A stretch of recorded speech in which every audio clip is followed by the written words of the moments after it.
the streaming button. Hit the recording button.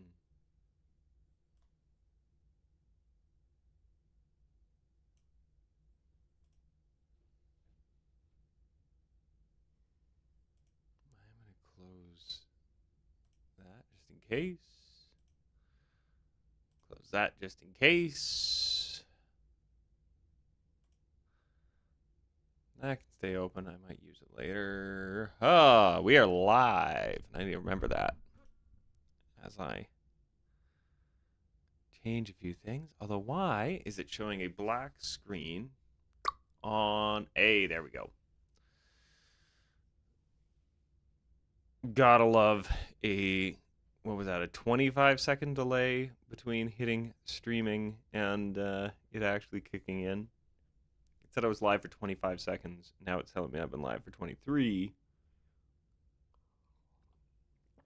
20 seconds later. All right. So,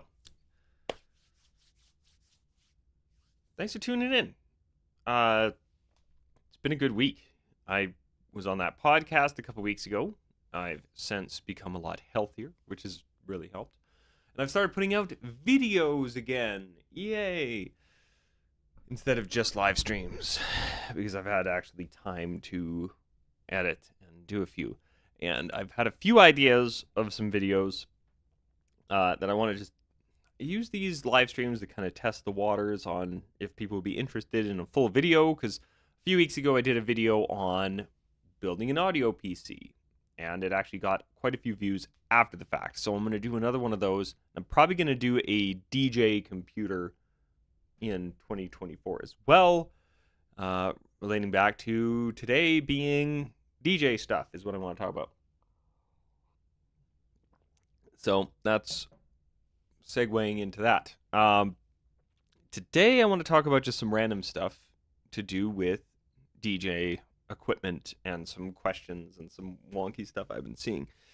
I'm just going to take the first minute here to reiterate, as I've said multiple times, because there's been a post going around on both DJ setups and bad DJ setups, where a guy put a pretty well thought out system up, had a whole bunch of subs coupled properly. It's like, cool, all right. Then had 4 top speakers. None of them kicked out in any way. None of them set up in a way that would actually be useful. It was just, hey, here's all my top speakers.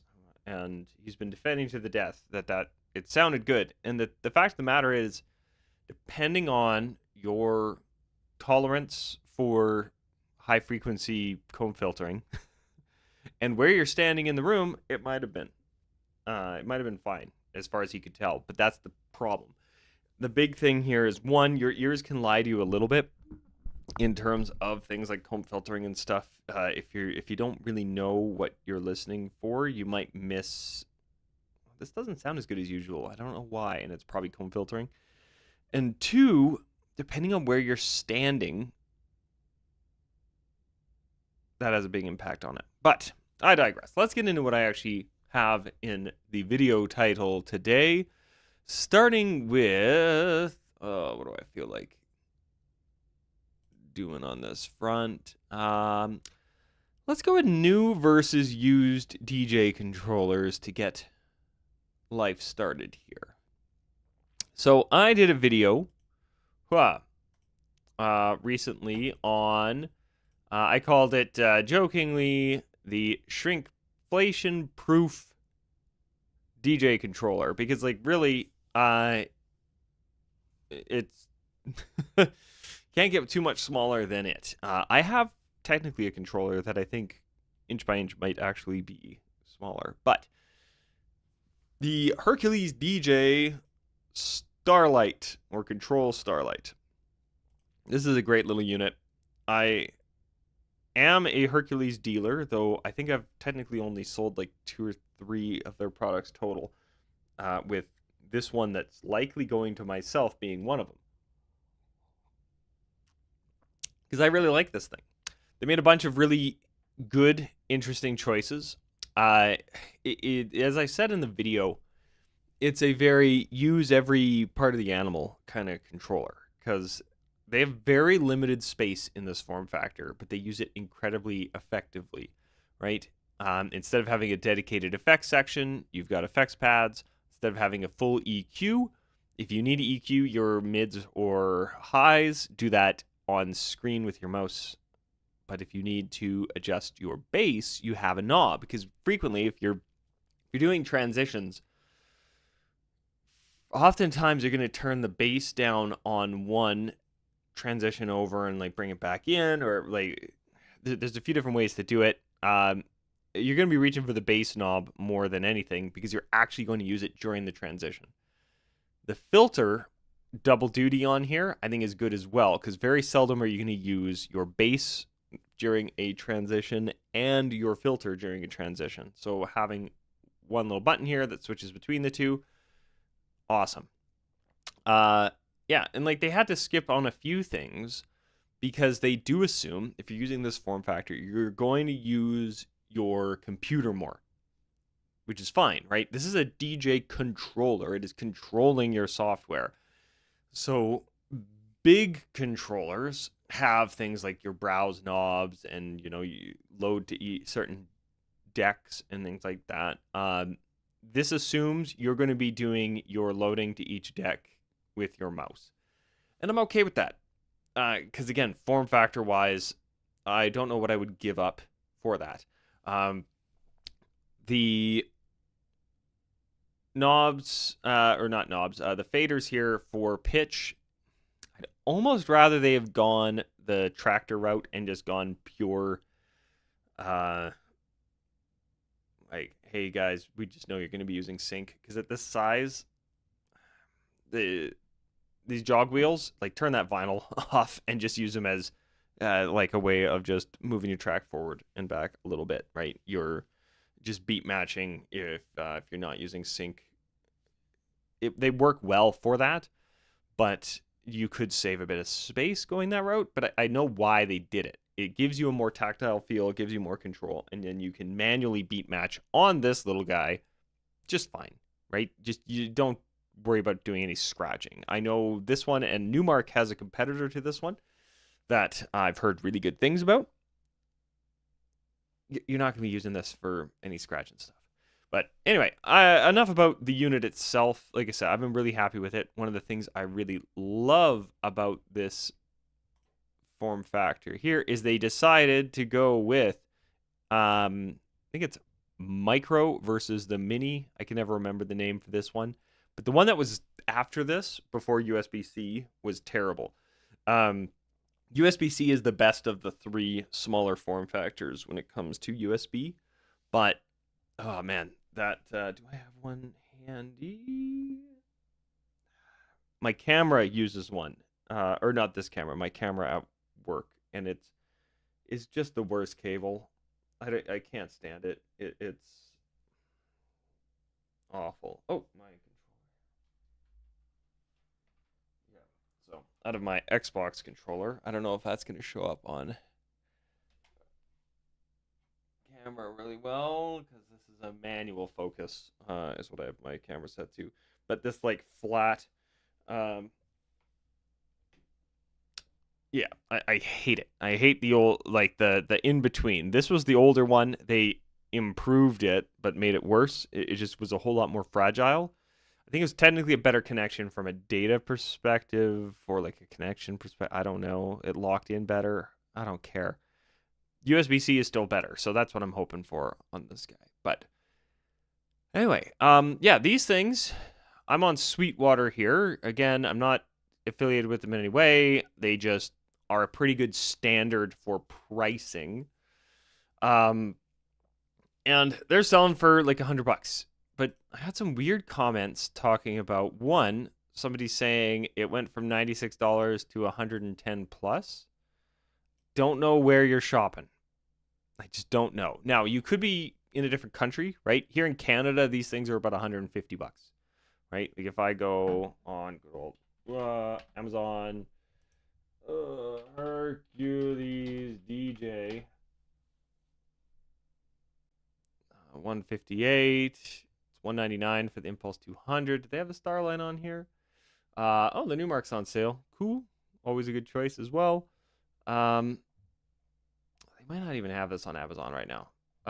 So that's likely why. If somebody is looking for one on Amazon, Amazon does have some built-in price stuff where if something is in high demand, sometimes the price goes up. So that might have been what happened to you, depending on your area. So if you're buying it online and you're like, oh man, it went up in price, I don't know what to tell you. Unless they were looking at the DJ Control Mix versus the DJ Control Starlight. These look almost identical. They are slightly different. I don't know if the DJ Control Starlight works with Android. Oh, and the Mix has USB-C. Oh, I wish I looked into this one more before I did my video. Interesting. Yeah, this is the exact same thing, but USB-C. Oh, and Bluetooth. So it should be more expensive. Flat out. This is the better buy. As long as this works with Dejuiced as well as DJ. DJ is a better software than Serato, well, in my opinion, than Serato DJ, but also Serato DJ Lite that comes with the other one. Yeah, this is a much better buy. So, yeah, as long as this works with PC for other softwares, this is the better choice. And the fact that it works with DJ proper is a really good. Oh, that's the problem. Never mind. I take back a little bit of what I was saying. It is nice that it's USB-C. I'm curious what's going on with this USB cable. That stand's kind of cool. I'm assuming that's so you can have your phone behind it. So this is the classic case if it's a Bluetooth thing. This is their probably competitor to the DDJ 100, I believe it is. Maybe it's the 200,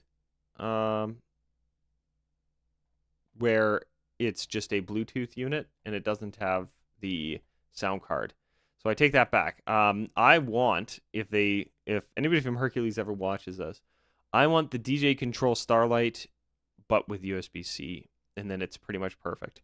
The only other thing I would change is, as much as I kind of like the underlighting, like it reminds me of, I don't know if it's popular with cars anymore, but like Fast and Furious 1, a lot of the import cars on that had like underlighting and stuff, and it looked pretty cool. And at least from a, early 2000s Dan brain, if they do that on the Starlight, right, or that's what they have on the Starlight right now, I would rather these pads be RGB.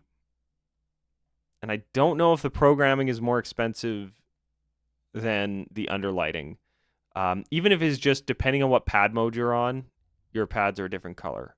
And like they flash along to the beat just instead of the undercarriage. I think that would be a better use of the RGB they've got installed on this. But that's the difference. All right. Well, I'm glad that solves my. Oh, I wish I read more on this thing before I talked about it. Anyway. Yeah. So one of them was talking about that. I don't know why. I don't know why somebody's saying that it jumped to 110 though. They might have been looking at the other one, but yeah, that's an Amazon problem. Don't buy from Amazon then. Buy from, music websites, right? Amazon has its place, don't get me wrong, but yeah, don't worry about that if you don't have to. Anyway, one of the other comments was saying it's too expensive because you can buy a used controller for the same price. He was very close to buying it, but instead bought a larger backpack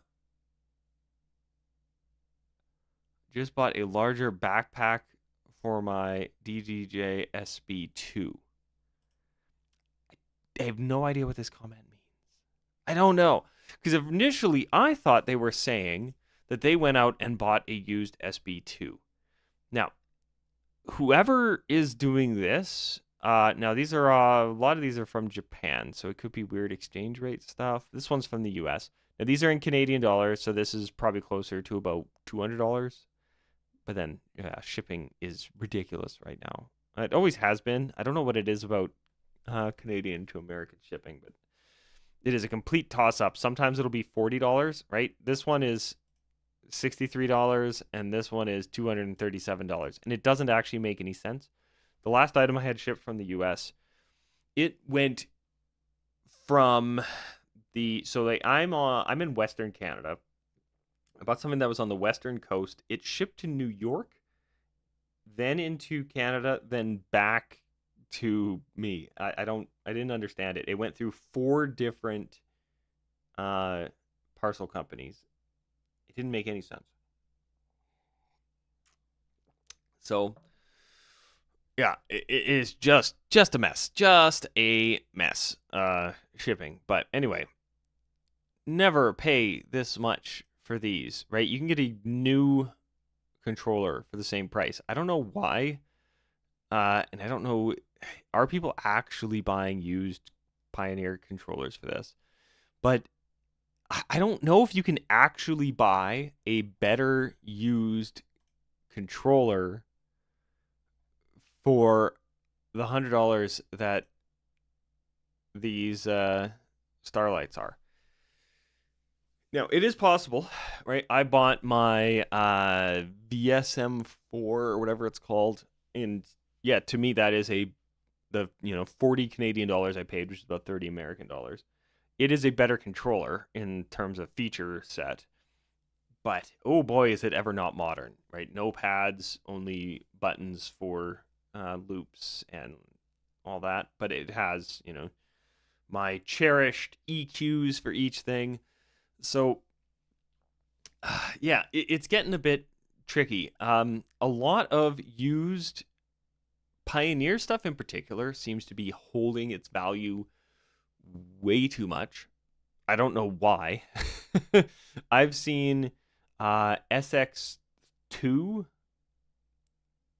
controllers, like the Pioneer SX2, which I love the SX3. Mine had some issues, but that was neither here nor there. I don't really hold it against Pioneer. But yeah, I've seen people doing and trying to sell the Pioneer SX2 for more than an SX3 was new. Right? So like a used last gen, and like in a lot of respects, the SX3 is even last generation, for more than the current. It just doesn't make sense. So be really careful if you're going around saying like, oh, just buy used when it comes to DJ controllers. It is getting very difficult to justify it unless it's a crazy good deal, or if it is an old relic that something like a virtual DJ can keep relevant. Yeah, like I've seen a lot of people comparing the Numark, was the NS7, if I remember, is it the NS7? Ooh, Numark S7. Yeah, a lot of people comparing this thing, which is a great controller, to the what was it, the Rain 1 or the Rev 7, and it's just, I'm sorry guys, this thing was awesome, but the modern features on the newer spinning disc units are just better. Right? Like, to do an effects thing on this, you needed to get this like effect strip thing added to it, or else you were controlling everything in software. These things were a boat anchor. They're incredibly heavy. They are solid, right? If I could find an NX7 for cheap, or NS7 for cheap, I probably would. But I'm willing to guess, if I go on here and I type in Numark and NS7, that's bids, right? So buy it now, $372 or best offer. This is Canadian. No, I'm not paying that, especially if it looks like it's missing some parts. With flight case and effect bar. That's not bad, I guess. Right? Now, the later versions of this, like the two, I know the V2 and the V3 are awesome. And to this day, I will always be happy to see XLR and IEC. Ooh, my two favorite things to see on a DJ controller. But yeah, this idea that like you can just go out and buy a used for cheaper, especially when we're talking about $100 controller, you gotta be real careful. I do think the modern tech in terms of modern manufacturing can make new stuff much less expensive. But there are exceptions to that, right? Like you can find good, like if you're planning on spending, say, $700 or $800 on a controller, right? I'll take a used DDJ 800 over a what's it called? Do they have it on here?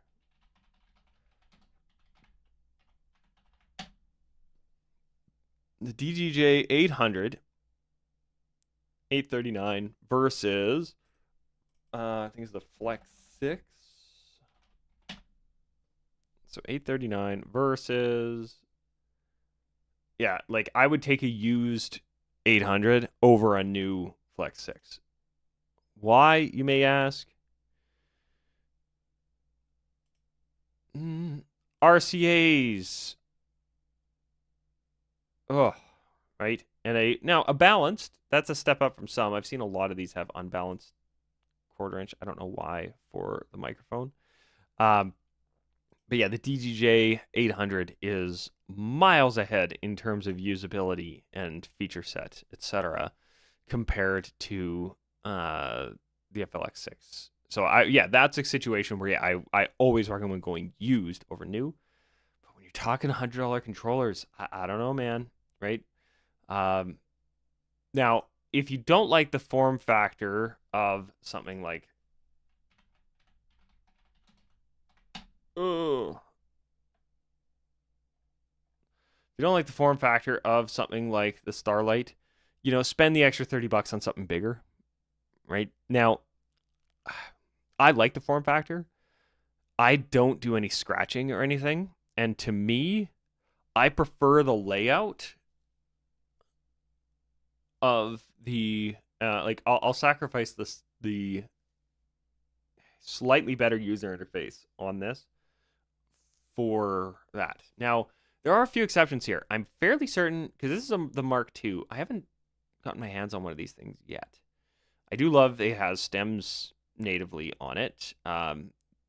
They are doing like this browse knob up here does have some merit, does make certain aspects easier. I'm never doing scratching live, at least. If I'm doing scratch stuff, it's with my DVS set up at the shop. The clients I have just don't care, right? So this having the browse knob, I think, does justify the jump to something like this. Still RCA, but at this price, that's what I expect, right? If I'm dealing with a sub $200 controller, I can expect RCA. I don't understand why anybody would spend $650 American on something that has RCAs. But that's just me. They do move to having, let me just do this. They do move to having faders for your channel volume, versus the Control Starlight and its ilk are using just the crossfader. So if you're used to using the crossfader and you're just using these to set your levels anyway, yeah. But yeah, like if you want to spend more and not a whole lot more, there's options. And I'm looking at the Hercules DJ stuff here because I know it. The 500 at 3 times the price is worth it from what I can tell. I've almost bit the bullet on these a few times. Now, somebody was mentioning price jumping. that is something I will mention. I don't know what it is. At least on Amazon, I've almost bought the even though I'm a dealer, I've almost bought on Amazon the DDJ, or not DDJ, Hercules DJ Impulse 500, which isn't even listed here. They must have sold out in the meantime. Or I spelled it wrong. That would do it. Loading, trying to fix. What? No, oh, no, maybe I did spell it right the first time. I know it comes up if I just look DJ controller because I saw it last night. I almost bit the bullet on one of these yesterday. They had one of these new 20% off, which I don't want to get into costs and whatnot too much. But again, as a dealer, after shipping 20% off on anything, if you can find 20% off the map price on just about anything, it's going to be getting close to what dealers pay, especially if it's free shipping and stuff. So I almost bit the bullet on it because I was like, man, that's actually like a really good deal. And then today it was bumped back up. So I don't know what's going on in that regard, but yeah, I do see their prices fluctuate pretty heavily. So maybe that's what the guy was seeing. At the $200 mark, though, this guy is actually pretty tempting if I needed a small form factor, but wanted, like, if you're like, oh man, I can't get by without 8 pads. Yes, you know, mow an extra lawn, get a gig, right? If you can't afford a $200 DJ controller after a gig, unless it is your main job, right? Like if you're DJing as a job, cool. But at this phase in a DJ's life, your DJ stuff should all be extra income, in my opinion. Like if you're rocking like your main controller is in the $200 range, you probably have a day job. No offense. It's just the way it is, right? Like if somebody is rocking a $100 guitar, I'm not going to assume that they are a performer for a living. It's just the way it kind of works. So yeah, do a gig and pay for one of these, right? Or ideally, like I said, like to me, the Hercules 500 is the better of the bunch, but then there are a whole lot more options as soon as you get up to there. But anyway, though, speaking of extra controls and whatnot, I also want to talk about gain staging today. So, it's a paint stream. Oh, it finally happened. I've seen so many of my favorite streamers do paint streams. And not for art. They just use it to demo stuff. So, let's talk about it. Gain staging is the simple idea that you've got different steps between stuff. So, text here. So the last thing in the chain,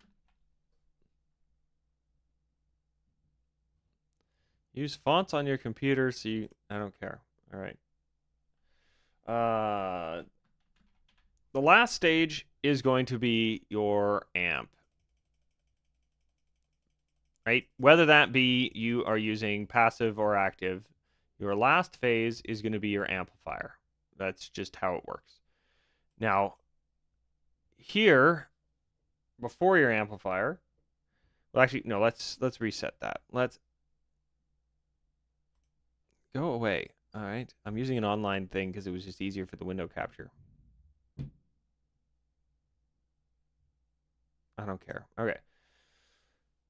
So the first thing is going to be your source, which in this case is your laptop.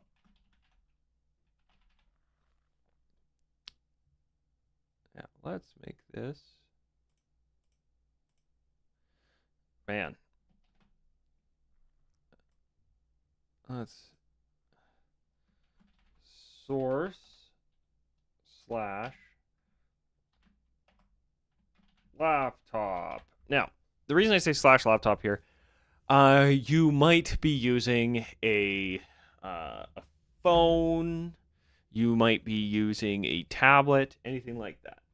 Okay, So that then goes to whatever you are using as your digital to analog converter. Now that could be on your computer, right? If you're using the headphone jack out of your computer, you're using your laptop's audio to digital converter, right? You'll have a DAC somewhere in the chain. Now that might be before or after a mixer. Okay? Now, the way that this works is you go, if I hold shift, hey, straight line. There to there to there. Smaller line because I'm running out of space. You don't want to clip anywhere. What do I mean by that? Well, if you overdrive your audio, right, you take your signal and you pin it, we have problems, right? Anywhere you're getting distortion will sound bad. There's an old saying for DJs, if you ain't redlining, you ain't headlining. It's wrong now.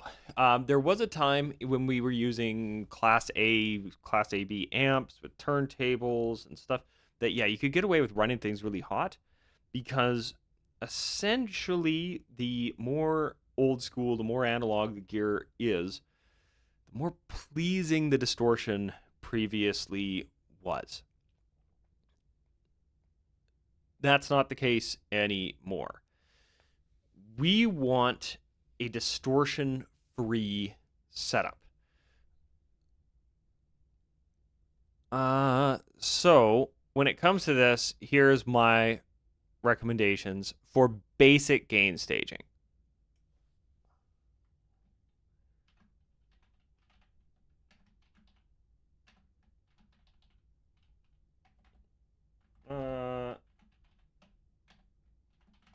Set your source as loud as it can go. Okay. On a computer, right, I have my taskbar is not visible, but I run my computer at 100%. Right? It's not going to clip. That's not usually how that works. Gain is amplification of a signal. Attenuation is pulling the signal down. Your volume knob on your computer, generally speaking, as long as it's not overwhelming your DAC, your digital to analog converter, it's fine. So I usually run my computer's volume or my phone's volume or my tablet's volume at max to give the strongest signal I can, as long as the DAC isn't adding any distortion or noise. On that note as well, usually if I'm doing this quick and dirty, I'll go to the amp here and I will set this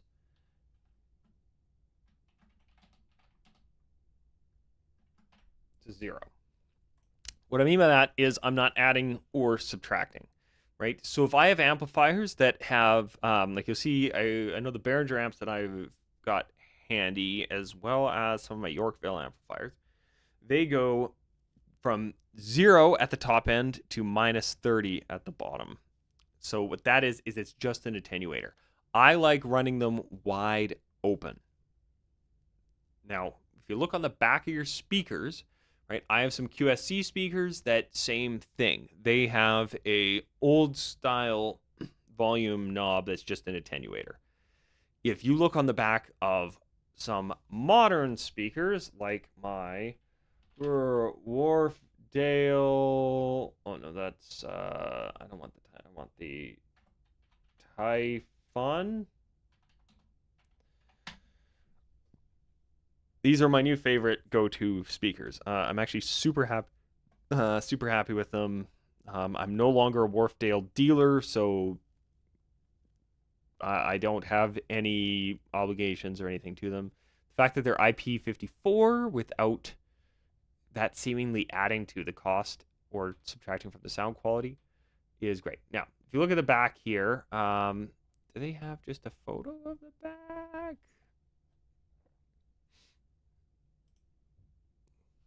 Maybe it's in the brochure. No, this is too many steps. Too many steps, guys. I just want a picture. Speaking of clipping, here we go. Back side of the amp.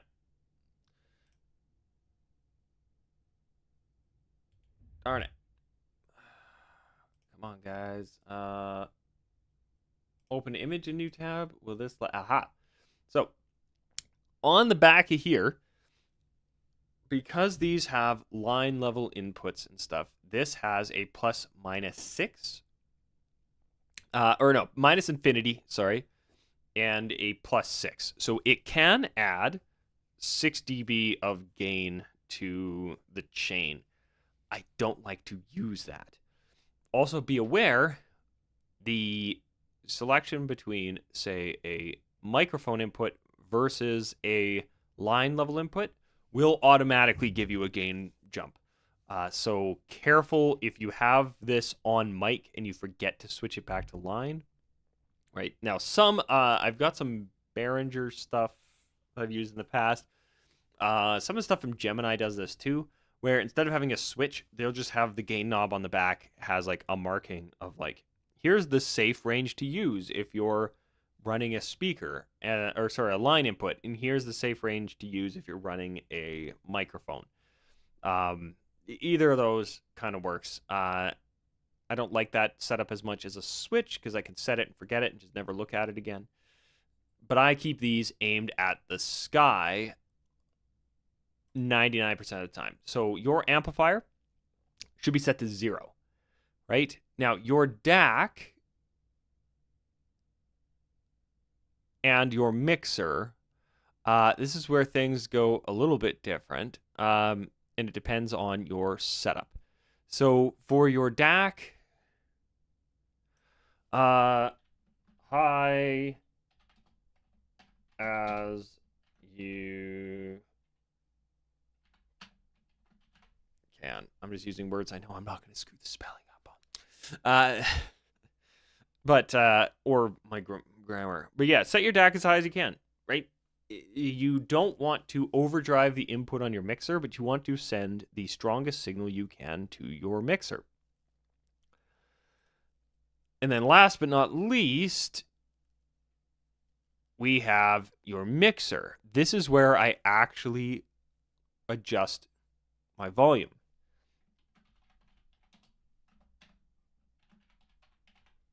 That's where I do the adjustment, right? Now, if your DAC and your controller are the same thing, right? Your DAC, your controller, and your mixer are the same thing, right? So looking back at our, Hercules DJ stuff we were looking at earlier, this you're going to use with an external mixer. Don't plug this directly into the back of your speakers, even if they have RCA. I wouldn't. Well, if they have RCA, you can probably get away with it because, again, they're probably going to add some gain to the signal. But if you're using something like this guy that plugs into the wall, it's going to have a much stronger signal coming out of the back out of those XLRs. It just is. This one, at first it ticked me off, but they're very clear about it, so I in the end let it slide. They even have it really labeled clearly unbalanced. Excuse me. Oh, still have a little bit of congestion from a cold from 3 weeks ago. But these unbalanced 1/4 inch, they're putting out probably the same signal strength as the RCAs. It's just the way it is. And I believe there's like a 14 decibel difference in terms of gain strength between a RCA and an XLR, like balanced versus unbalanced. Or at least that's what mixer boards and stuff are assuming. So I would set on a board like this, right, we've got a master volume. And you'll see 0, infinity. Make sure your gain and your channels on here aren't clipping, because the worst spot to clip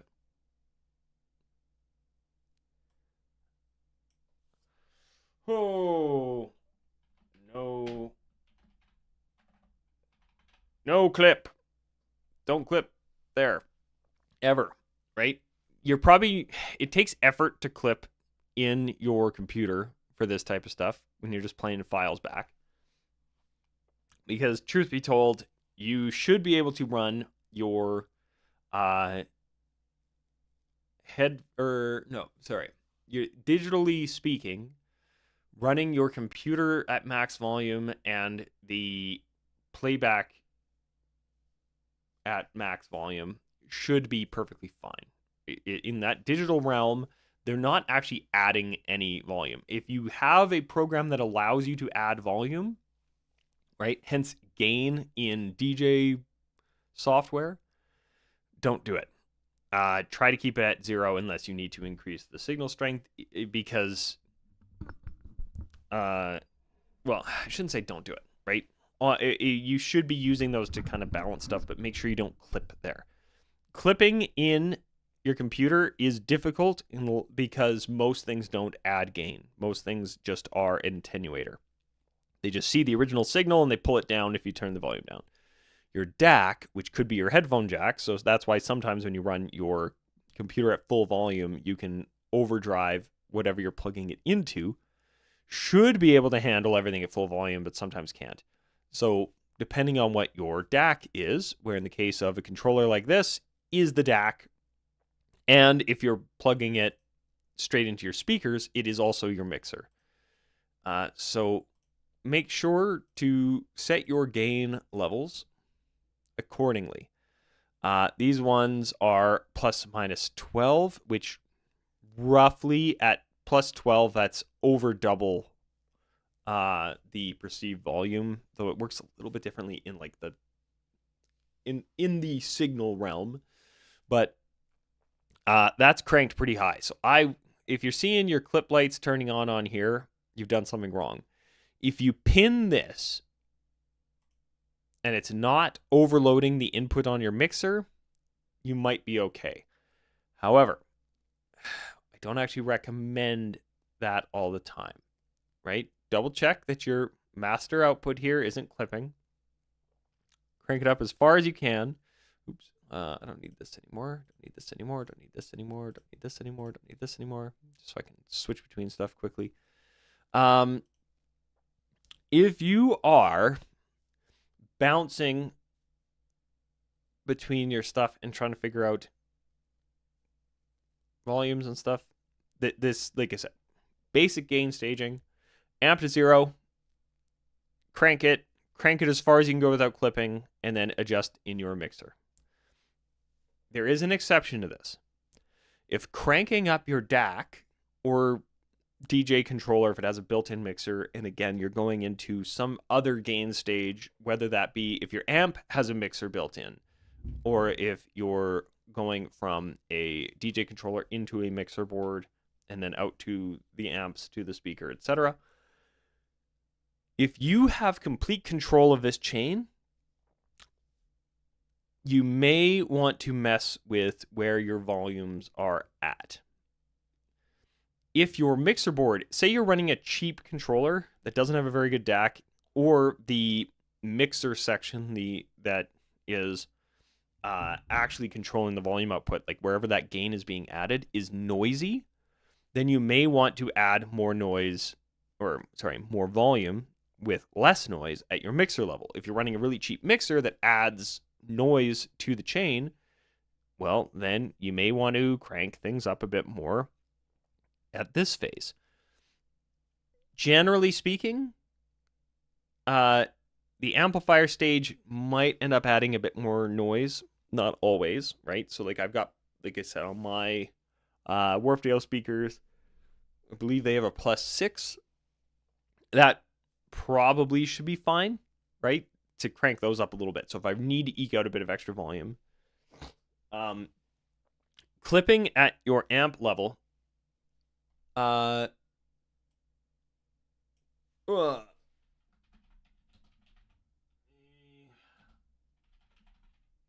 Kiss your limiters. Don't overdrive the speaker. Don't overdrive the amp. If your limiter light flashes on every now and then when there's like a really big kick drum hit or something like that, that's fine. You don't want to overdrive it. If you're seeing your clip light come on, that's a problem. So if your amps or your speakers don't have built-in limiters, you don't want to see those lights flash at all.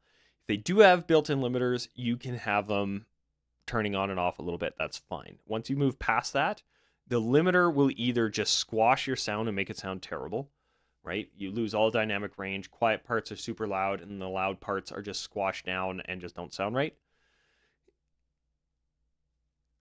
You can kiss it from time to time, right? Again, I usually, in a perfect world where all of these different pieces are good quality equipment, you don't have to worry about anything. You just set everything as high as you can without clipping anywhere, and then you adjust your volume at your mixer, right?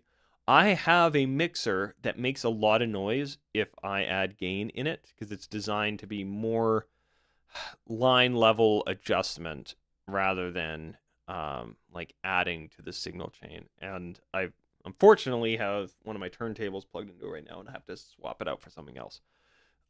There are mixers that are like that where it's just like, no, this adds too much noise. Then I'm adding volume elsewhere. That is the next step of gain staging, is not just preventing clipping, but where do I get the most noise from? I'm going to avoid using that section. So hopefully this helps.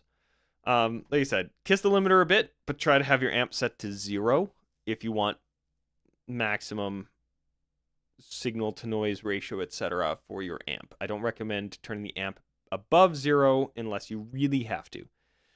Use your mixer to adjust your volume with everything before it set as high as you can in the chain without overloading the unit itself and without overloading the input of whatever the next stage is. And then, yeah, adjust at the mixer section. The exception to this is if anything in the chain adds any noise, then you may have to up something in a different spot to get the most out of your system. Cool. All right. I do want to look at something else to do with audio. In particular, is it worth buying passive stuff anymore? Period. So I have PA speakers. I have a set of EVs that I'm a big fan of that I might be selling off simply because I purchased a set of subwoofers and I have to now start making a choice. Do I power my subs and my tops off of one amplifier? Do I bring 2 amplifiers with me? Or do I just power my subwoofers and use powered tops? My system is a jerry rig. I buy a lot of my stuff used. I bought those Wharfdales new, but a lot of my stuff is used. My QSCs are HPR 12 point something. So they're the previous thing to the K series. I love them. But now, do they have? Yeah, you'll see here. Powered, yes, no. Drops it by like a third. Or to a third. There aren't very many passive speakers left compared to how it used to be, where Mackie, when they came out with their powered SMR or SRM, usually those things were awesome for the money and for the size and for the weight. And then a bunch of other companies followed suit. 1 second.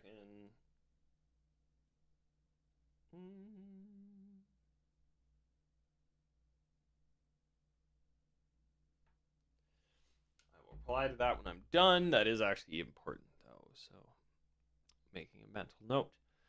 Now, Let's use. Well, let's do a few things here. So.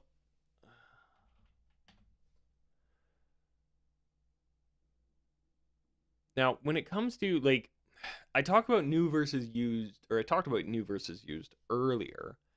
When it comes to PA speakers, it gets complicated.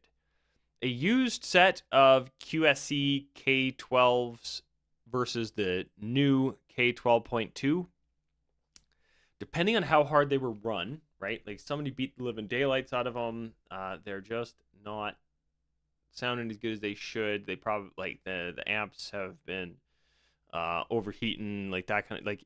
There are some risks to buying an older version of the used one. But if they say this sells for 900, but you find the originals for like 300 or 350, maybe even 4, ooh, that's pretty tempting. Even if they are a little bit beat up, but if you can get a couple years out of them, yeah, it's probably tempting to go on the used side.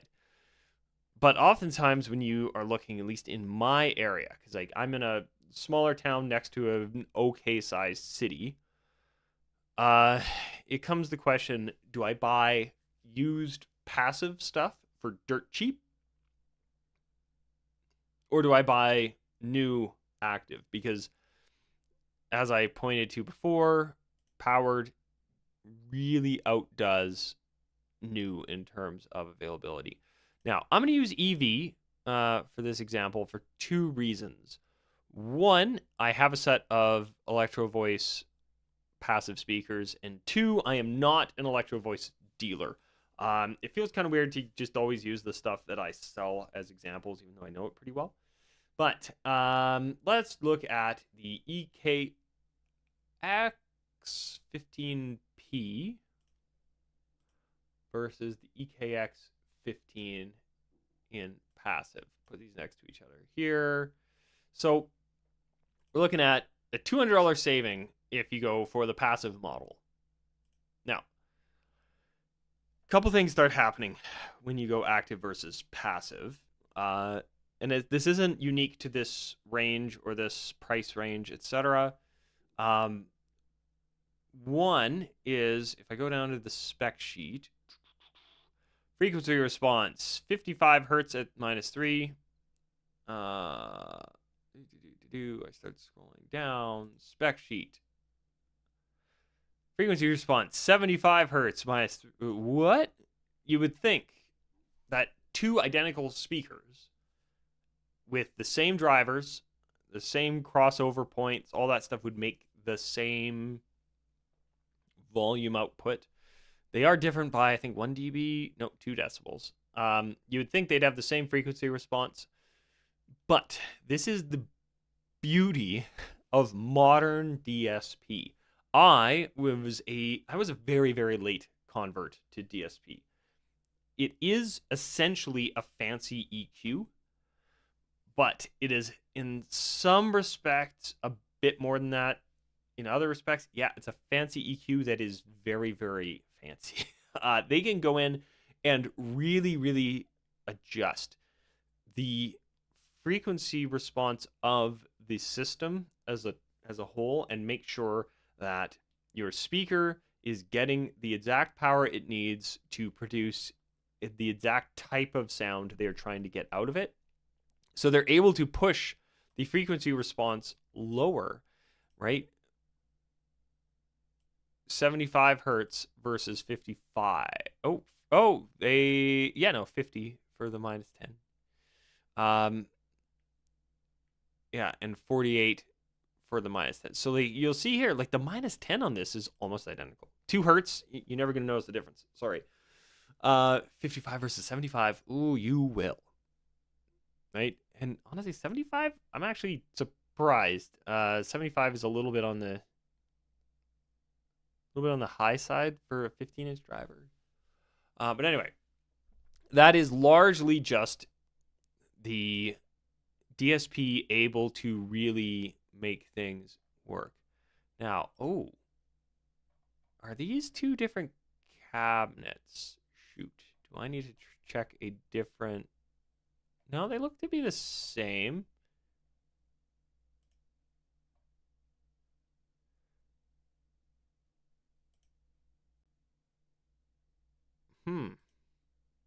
Yeah, they look to be the same cabinet. All right. I am curious though. This is a passive version. They're saying weighs 62 pounds. This is the active version. They're saying weighs 53. That doesn't make any sense to me. Electro Voice EKX.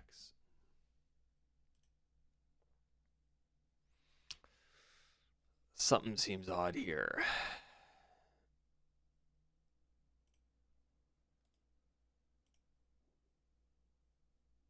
EKX 15. EKX 15.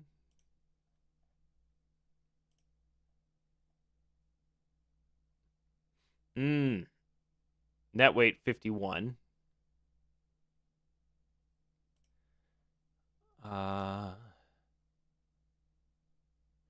Net weight 53. Okay, so here's all that happened.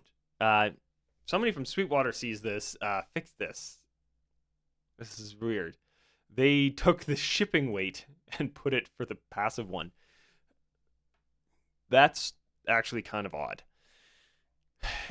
That's a mistake. That is flat out. But now, here's where we get into some weirdness. In my head, and probably in yours, the correct assumption should be passive speakers should weigh less. They don't have an amp in them. With the way modern amps are going in terms of weight, right? This is probably running a lot of Class D stuff. The difference in weight from them cutting this much wood out, not needing the crossover that is built into this, right? So this does have some electronics behind it, right? They have a crossover that is like a analog, a passive crossover, I think is the term, because it's in the post power. I don't know how else to phrase it, where it's splitting the powered signal up versus these other ones are splitting the signal up, which has some other advantages as well. Like generally speaking, doing the crossover at the signal level usually is going to sound better, not always, but especially in this case because it's running through the DSP. You would expect the amp and stuff to add more weight, but then yeah, as we looked into the weights here, 52 pounds for the passive. What was this one? 53 pounds? Yeah. So roughly a 2 pound difference. Less than a 2 pound difference between the two. Like I said, combination of two things. Amps are lighter than ever, and you have to cut out a combination of three things, right? Amps are lighter than ever. You have to cut out extra plywood to make space for this full amp, and that subtracts weight from the situation. And there is other parts and components. They don't weigh a lot, but the big difference, honestly, is going to be that plywood that's cut out combined with the other just weight savings of modern amplification. So now we're saving $200 a speaker though, right? So if I go and I look at this, let's find the powered version here. Power rating 1500. I don't like that. I don't like that rating. I don't know what that means, guys. Where is the manual? That speaker catalog. Hey, manuals. EKX powered speaker manual. I hate that they make me do this.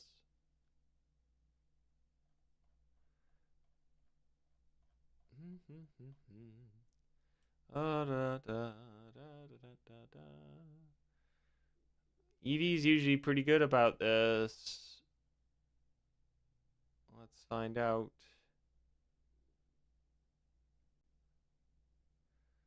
A lot more of a spec sheet because of the DSP and stuff. Passive speakers have a whole lot less of this. Technical data sheet.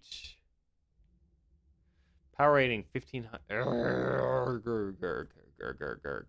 All right, now power rating 1600. Also useless. Passive power handling 16. So it better. EV.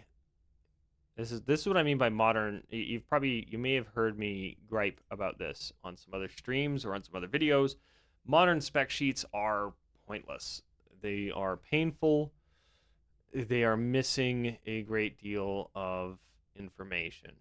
Yeah, so this is 1600 watt peak. Somebody give me RMS. Somebody give me continuous. So that tells me that they're probably running a 1500 watt peak amplifier.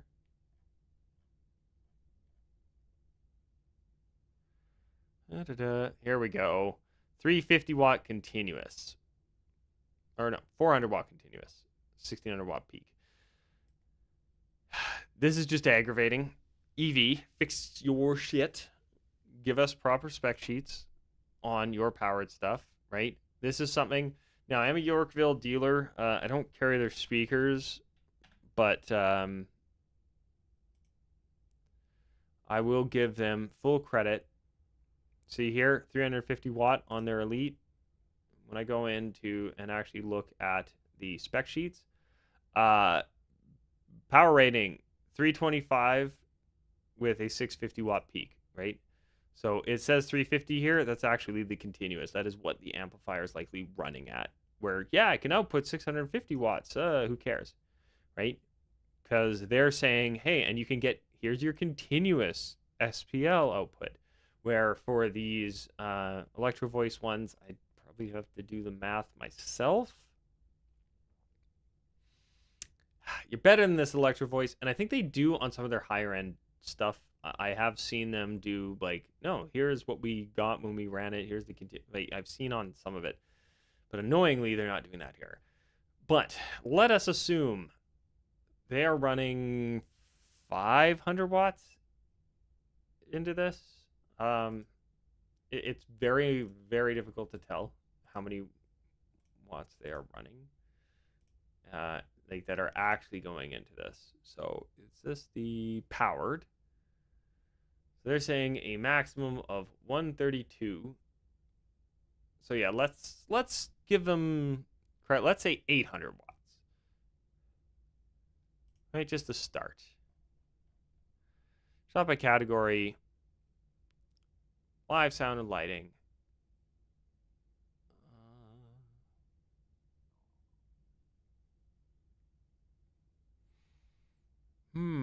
Where do you put your amplifiers, guys? More live sound and lighting.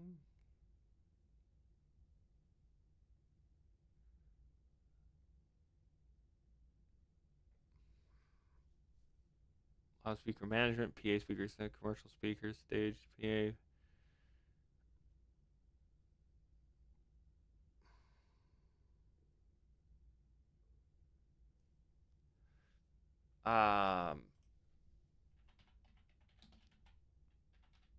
Hopefully somebody from Sweetwater sees that.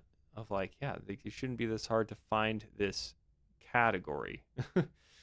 But when I look up power amplifiers, I find power amplifiers. Now let us go. Best match. Low to high.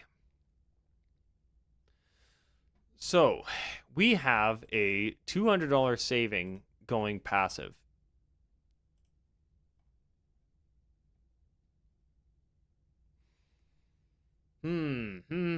So we need an amp that can put out 400 or so watts a side at $400. Now, you would think this. Now, this is a great amp. Don't get me wrong. I'm a big fan of these Crowns. They are light, they are loud, etc. But if you actually go and you look into the specs, It's actually 350 watts a side at 8 ohms. Now, all that being said, this would be just fine. Wattage is largely overrated in terms of use case. A 400 watt amp, probably fine. A 500 watt amp isn't going to be that much different in terms of volume output. You always have to remember that. So if we look at our passive guys here, oh, that's the powered. Do they tell me sensitivity? They don't. Passive. Sensitivity 96. So I go to SPL calculator. Now they're saying 1500 watt peak on their, 96 sensitivity. 1500 watt peak on their amp. Let's say 1 meter close to the wall, 130. So I actually don't know where they're getting this 130 whatever output. Maybe in a corner. They're measuring in a corner and rounding it up. OEV. Now I put away from walls, 400 watt, still getting 122, right? Now away from walls, 122, that's actually a lot. But if I get, say, 800 watts, 125, as you would expect, right? Every time you double your wattage, you get 3 decibels. So if I want to actually get 125 dB out of these speakers, I need an 800 watt amplifier. Now, on top of all that, this amp comes in at 28 pounds. Like I said, I like these amps. They are built like tanks. They work really well. If I was doing an install, would 100% go for them. But adding, at that point, because you're saving 2 pounds per speaker, so you're adding 24 pounds to your haul-in by going passive. Oof. Now, we've got to go up. We need more wattage, right? Now, we could go the Behringer route. These guys actually, I used to have the EP2500, I think it was. These are actually pretty good. They're solid. They are heavy, but they work really well. Now, again, this claims to be 2000 watts at 2 ohms. So this is why they call this the 4000. This is something you need to know about power amps. This 4000 watt output is if you bridge 2 ohm and 2 ohm into 4, which if you're powering, say, 2 8 ohm subwoofers in parallel actually is brilliant, right? You being able to pump, essentially 2000 watts per speaker into them. That's sweet. But 2 things. 1, the actual RMS output at 2 ohms is way less. Always pay attention to that. And this is doing 500 watts RMS at 8 ohms. That's actually pretty good. For this price, not bad. $500. So now we're $100 more expensive than our powered speakers. And we're bringing, so take away those 2 pounds per speaker. So yeah, take away 4 pounds. We're bringing 32 pounds of extra weight.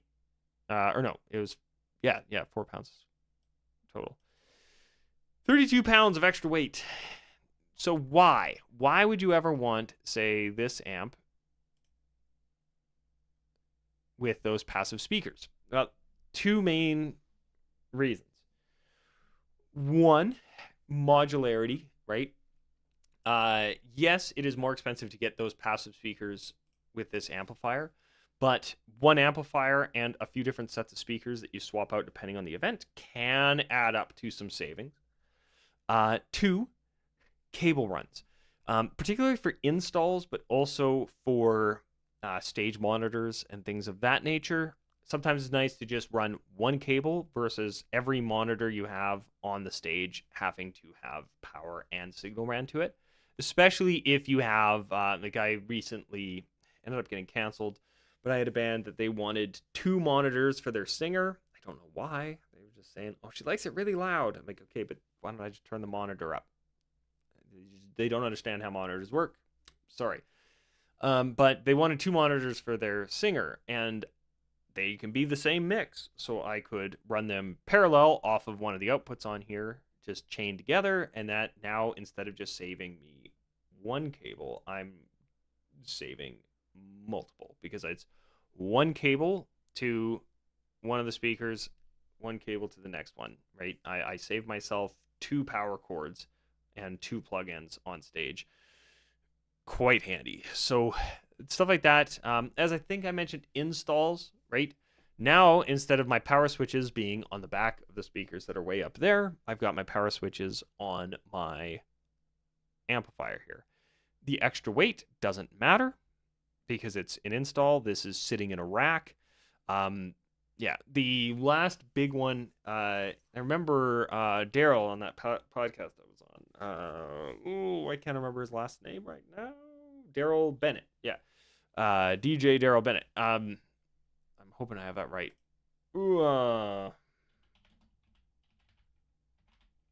Yeah, I do have it right. Hey, DJ Daryl Bennett. Huh. He asked about, or he mentioned when it came to passive stuff, overheating issues and things like that on powered speakers.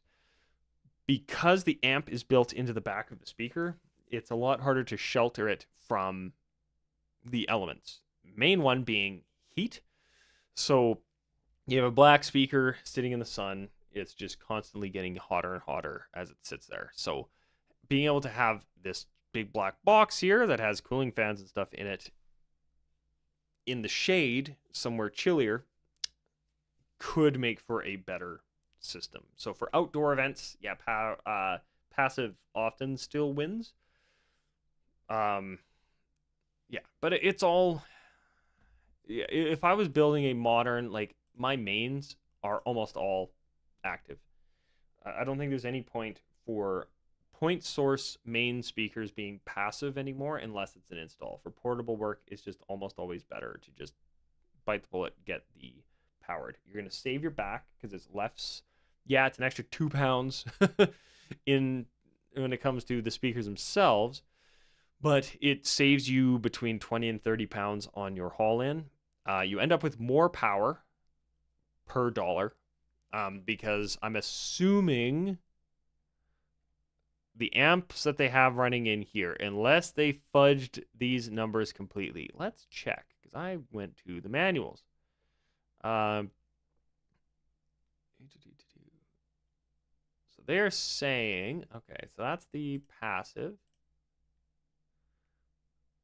Powered. Okay, so max SPL is measured 1 meter using broadband pink noise at maximum output. Ooh. That means they actually managed to pump a peak. So they got this for a split second. I don't think this speaker was sounding very good after that. But they probably did actually manage to get 1,500 watts into the thing, which is impressive. That does tell me this is likely a 1,000-watt amplifier that's built into it that can peak out at that. Because, again, like this guy here, it's claiming watts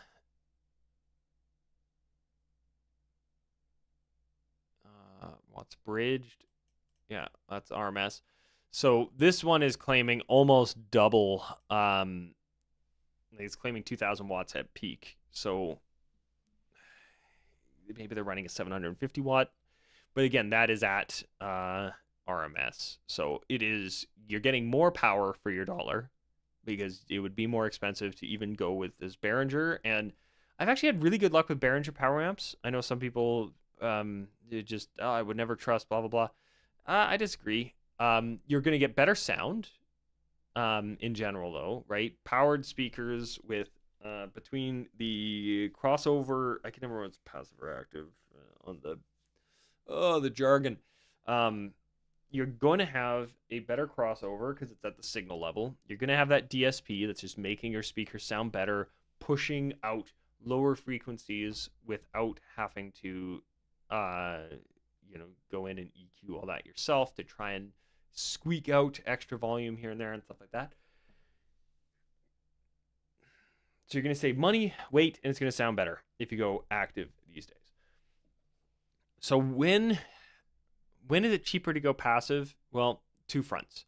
One is if you can get your hands on an inexpensive power amp, right? If you manage to find a good deal on one, ideally used. A used QSC or a used Crown, those things are going to run forever. Even used Peavey, if you can find them. Peavey hasn't done power amps for a long time, but some of those, like, they've been sitting in bars and they'll outlast most of us, let alone most speakers.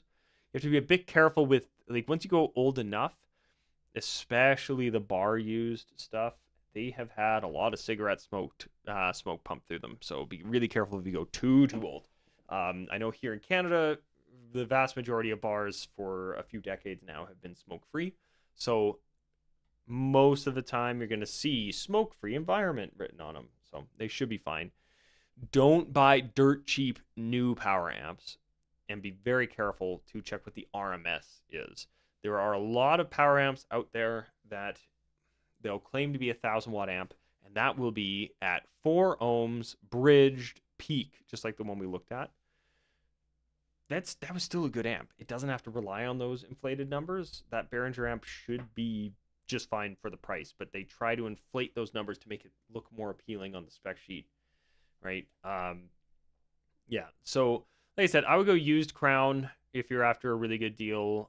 Used QSC. If you're after new, Crown does have, like, these are awesome amplifiers. So I am technically a Crown dealer. I don't know if I've sold, I don't think I've sold any yet, but I have access to the catalog. So I've done a little bit of research on these guys. I am a fan. So these are really light, 8.6 pounds. Jeez. They don't put out as much power as other stuff in their same price range, right? 215 watts, but at 8 pounds, and they have built-in DSP. Now, I believe most of the time when you're dealing with this type of DSP, they're going to be optimized for speakers that are in their kind of wheelhouse. So Crown is affiliated, I believe, with JBL. I believe they're part of the Harman brand, or umbrella. Umbrella is a bit better of a word for it. So chances are, if you have like JBL passive speakers, partnering them with a Crown amp is going to be a really good bet. And yeah, at that weight, that is very nice for that type of wattage at that weight. Even if it is lower than, like I said, if you go with the powered stuff. But yeah, if you can get a good deal on, say, a set of speakers, right? My Yorkville YX15s that I did a review on, I got those for $100 each Canadian. The drivers are in perfect shape. Looks like they've barely been run, but they haven't seized or anything from sitting in a shed or something like that. In terms of like the voice coil rusting or something, they're running just fine. They sound pretty darn good. For the $100 I paid for each of them, a amplifier to run them will net me cheaper than going with, even if I bought a new Crown amp, for example, which I've considered, because yeah, those XLSs, weight wise, very tempting. I am looking into like a multi-channel one, because I'm going to be using those YXs as stage monitors. So if I can find a good 4-channel amplifier for less money, I might go that route, just so that I can power all my monitors off of one amp. But again, modularity is really nice, because then I can also pull those amps out of that system and use them for like DJ rigs and stuff like that. Because those speakers, this is something to always keep in mind when it comes to passive speakers. Your Yorkville YX15. Not the P. P in this case means powered. That's why I prefer active versus powered in terms of description, because you would think then, and some companies do this. I think it's more of a UK thing, or like a European thing, where, like, I think the Behringer stuff, for example, have an A at the end for like active. That to me is an easier separation than powered, because powered and passive, right? If this is YX15P and then they also have a YX15A, in that brand, I can assume passive and active. If one is blank and one is P, then I have to assume, okay, powered. But if we all just decided P means passive, A means active, then we wouldn't have any confusion on model numbers. Instantly, we'd be able to tell what they all mean. That's why I think those AX speakers I have from Wharfdale, I think that's where the A comes in. I could be wrong, though. But these guys have a 99 dB at 1 watt 1 meter. Now, they claim max output of 124. I've actually done, now, the actual spec sheet. Yeah, they just say program power. So RMS on these is, I believe, 150, 200 kind of range. So I only would want to run these at about 300 watts, but I could run them less. So that's why something like those Crown amps, but at at the $100 Canadian I paid for these, which again, that's like 70, depending on the week, $70 to $80 American. These with an amp is a better deal than going out and buying powered speakers. So on the used market, if you can find a good deal on a used amplifier, ideally, like I said, Crown, QSC, those are just two brands that I really can trust when it comes to power amps. And then used passive speakers, you're going to have a great sounding system. If you're buying new, just go powered, active, whatever you want to call them.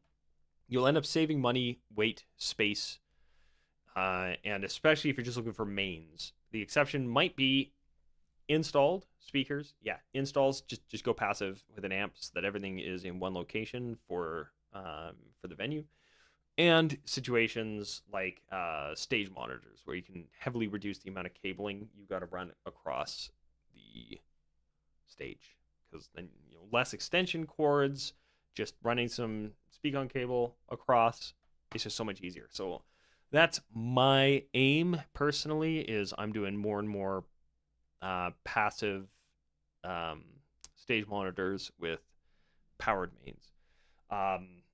Subwoofers. Let's talk about subwoofers briefly, because I have time today. All my students have pretty much canceled because it's the Monday after Easter, and Easter Monday / other reasons. I can leave that open, but I want let's get rid of all of these. Let's talk about subwoofers when it comes to powered versus passive. And this is another one that gets live sound and lighting. So we want PA subwoofers.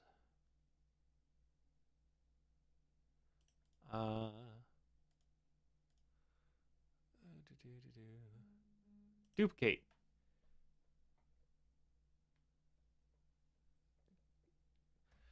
All right, so let's go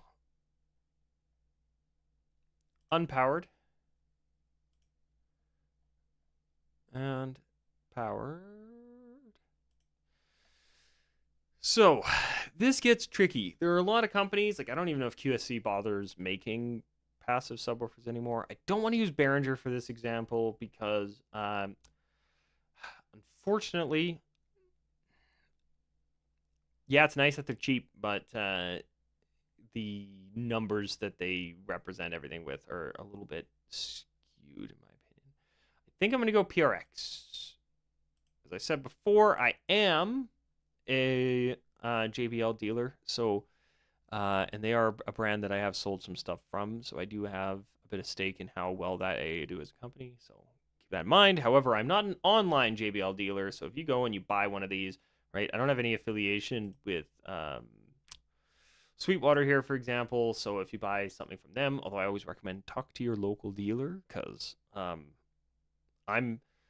I currently am selling JBL stuff for the exact same price as the bigger stores that are down like an hour drive from me. So you probably can get the same price and support your local guy. So that's my advice there. And yeah, a bunch of JBL stuff is on special, or at least it was. I don't know. This is saying it's on sale till quite a few months. So I don't know. I don't live in the States, so I don't know. Anyway, we're looking at $350 difference between the passive or the active versions of the same subwoofer, I believe, because it's the PRX. Well, this is a 4 series. Ooh, this is where it gets a little iffy. I may have to. That's 900 series. Is the 400 the same? Ooh, spec sheet. Error. Might not exist anymore. I've used these as an example previously for dealing with so that's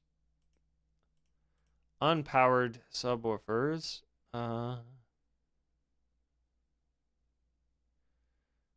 Okay, so they only have one in the JRX currently. So I'd have to double check if the drivers are the same. But go to the spec sheet, 1000 watt RMS, 2000 watt peak. Go to the spec sheet.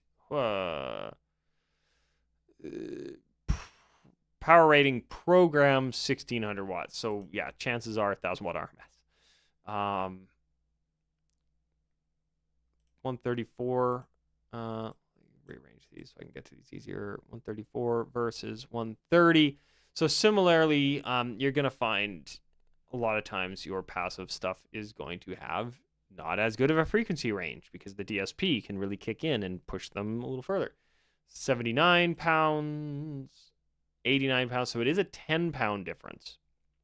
However, now we're talking a 1000 watt RMS amplifier. Thank you, JBL, for giving us our RMS. This one being 1600 watt program, you could get away with pumping 1600 watts into it. But now power amp wise, you need a full 1000 watt at 8 ohm to keep up with that other guy there. So that's, we're looking at minimum probably this crown here. Just doing high to low pricing. Right now, there are advantages to going a different route, right? Or a different series. So this can do 900 watts bridged at 8 ohms. So it's still, again, we're not actually saving money because $350 difference. And we're not really saving weight either because this amp weighs in at 28 pounds. So we're still netting a higher weight. Now, again, going the modular route, I could then, sometimes this amp could be powering other things. Right?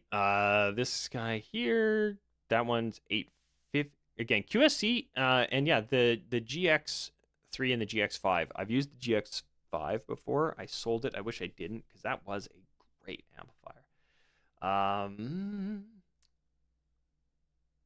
XLS15. This might do the trick. This might do the trick. And these are, again, very light. And you've got a bit of I don't know if they have the same type of DSP. Yeah, no, they do. Yeah, Crown Drive Core. This was like the shit when this stuff came out. If anybody remembers the early age of like passive systems starting to use system controllers from DBX, they had the drive rack. So this drive core stuff was like, I can't remember who acquired whom and whatever, but they started taking the drive rack stuff and putting it into the Crown amplifiers, and you could just push your system in new ways, especially because they built profiles for different speakers and subwoofers that similarly to what we're seeing when we go with a powered speaker now, where they can really push things in a different way to really get the most out of every ounce of power you're putting into it. We're getting that on these. So spec sheet here, yeah, again, these weigh just next to nothing. It's actually quite impressive. And well, bridged 1050. So again, yeah, you're spending an extra $200. It actually is lighter in the end. And depending on the situation, you bridge this thing to run a subwoofer or you use it to power two tops. It has some modularity. passive isn't dead, but I don't think I would just go out and buy this amp with a passive subwoofer. I'd probably just go for the powered. It's easier to hook up. It has, so do they show me the back panel? Show me the back panel. So we've got ins and outs. Usually you can do a built-in crossover on this as well, so it saves you that, because always check that. If an amplifier or your top speakers or whatever, if you can't do a crossover somewhere in the system, then you have to buy one and have one in the system. Now, I lucked out on a few things. One, the passive subwoofers that I'm currently running, I paid $350 Canadian for. They're a set of older, they're a weird set of older Yorkville subs. That's 350 Canadian. They have RCF drivers in them. So for the RCF fanatics out there, older Yorkville is very similar, but just built in, like they ordered the drivers in and then built the cabinets in Canada. That's how a lot of stuff used to be done. There's a lot of speakers. I've had a set of, I've seen sets of Yamaha speakers that say made in Canada on them, even though Yamaha is a Japanese company, I believe. But it was just cheaper to send the drivers over with the schematic of, hey, here's how to wire it together, and here's the cabinet design, and they would just build the cabinets here, because the cabinets added so much weight and so much size to shipping. It was just cheaper to manufacture it here. That's gone away a bit. Even these JBLs, I'm fairly certain these are made in China. I don't know 100%. I don't know if they actually tell me anymore. So a lot of stuff has kind of gone that route, where they're more just everything is made at the source and then it's shipped elsewhere. A lot of Yorkville stuff is still made in Canada, and there are a few speaker companies that are still made in the US, but not as many. And I think that's one of the reasons why a lot of people are like big RCF fans, is like the Italian design, blah blah blah. But I don't know if they're made in Italy anymore. The drivers are sweet, but yeah. So anyway, they have RCF drivers in them. Like they're good sounding subwoofers. They don't go as low as you would expect for an 18-inch, but they put out a lot of volume. And then I lucked out and got a Behringer amplifier for essentially free. I bought a set of I think they're ELX. I can't remember. A set of whichever the ones are that I reviewed on this channel, of passive EV speakers that came with a Behringer amp, and they were less than the cost of one of the EV speakers. I'm probably going to sell those two EV speakers at half of their regular retail price and get that back from those, because I like them, but I have all those Yorkville 15 inches now, and then I have two other sets of 12-inch speakers. I just have too many sets. Good problem to have. But now I can take that amp and run 500 watts aside at 8 ohms into my subwoofers. The alternative, and I was going to do it for a bit. I need to see how it sounds. If I run everything in mono, I can do those EV tops and those subwoofers powered by one amplifier, because it has a 100 hertz crossover that will power the subs and the tops at 700 watts aside. So each sub gets about 350 watts. Each top gets about 350 watts. That should be enough. It doesn't sound it when you look at modern speakers, when they start telling you things like it's a 1600 watt subwoofer and stuff. You would think a 350 watt sub isn't going to keep up, but I believe these have a sensitivity of 98. So SPL calculator, 98 amplified at 350 watts, 1 meter, near a wall 126 dB, away from wall 123. That's pretty good at 350 watts, right? Being able to get out over 120 dB a subwoofer off of, and like my top speakers are 96. So I'll be getting out 120 watts out of my tops and actually more out of the bottoms. So I don't know if I would ever need anything more than that, and I can run it all off of 1 amp. Only thing that worries me there is I'm running it all off of 1 amp. If that amp overheats, if that amp blows on me, anything like that, then I'm screwed a bit.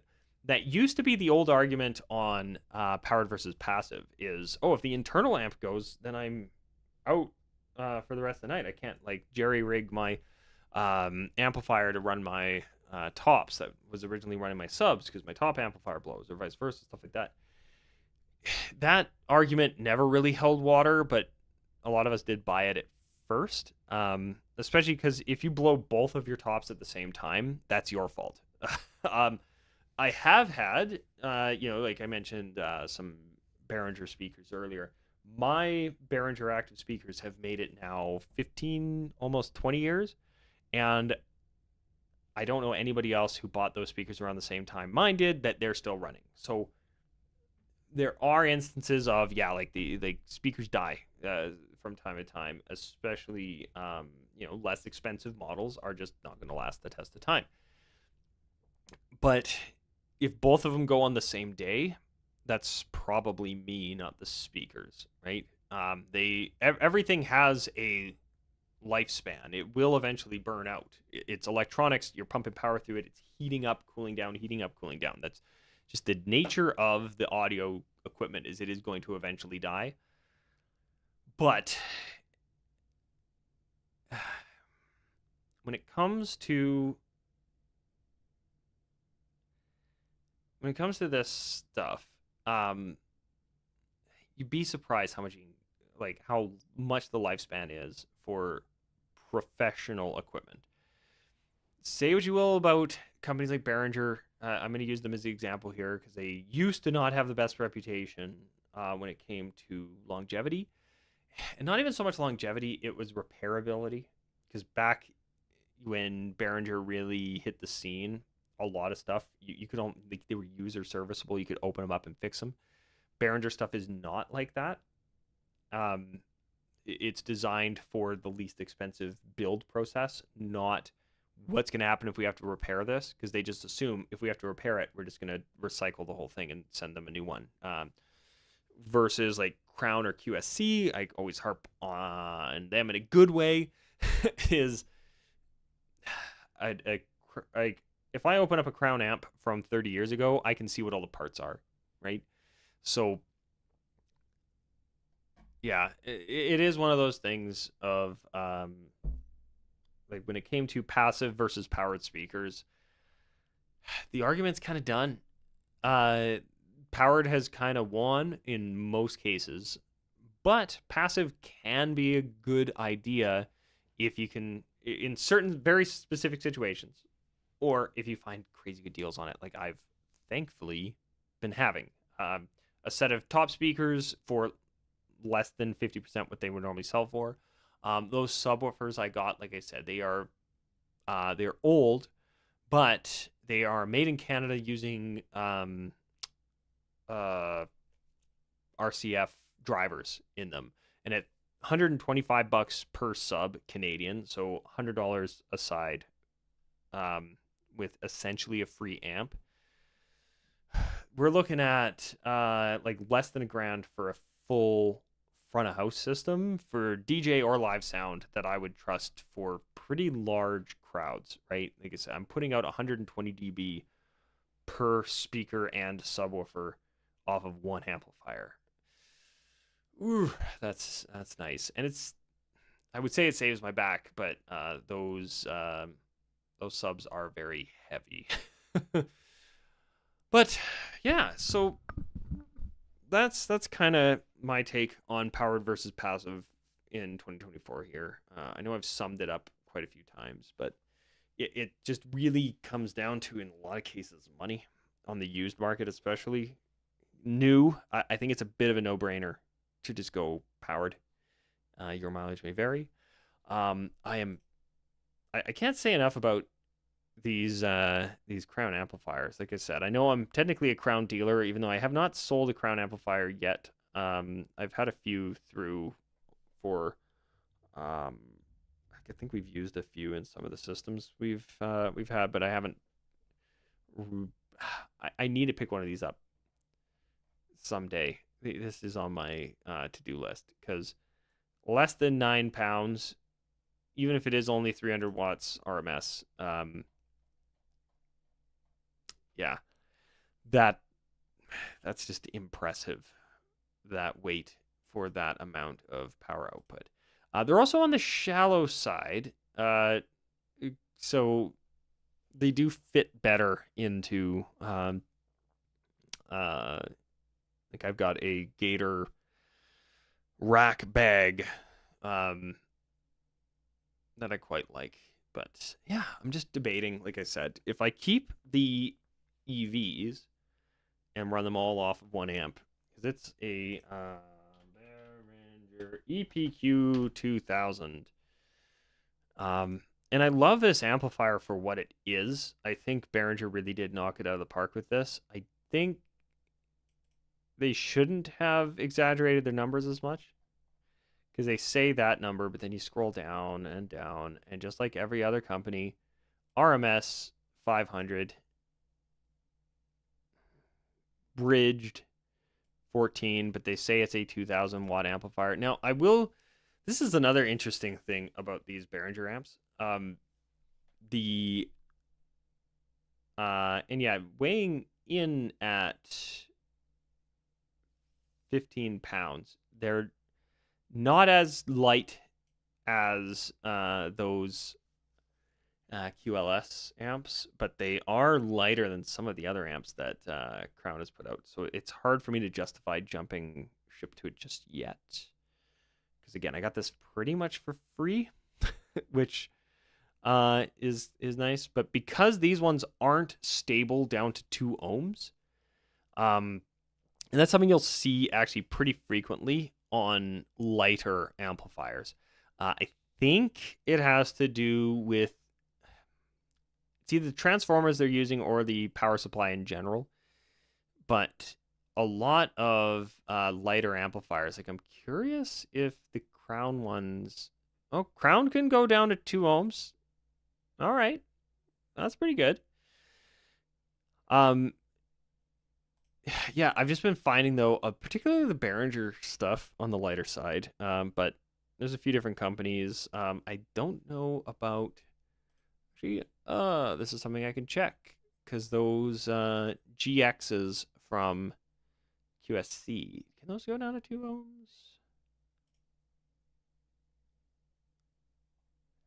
ohms? Does not look like it.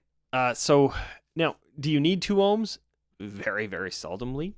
The only time I've ever used 2 ohms in any live sound or like pro audio situation was running 4 speakers off of 1 amp for some reason, or again, bridging to 4 ohms onto, say, a subwoofer box. I've done that before.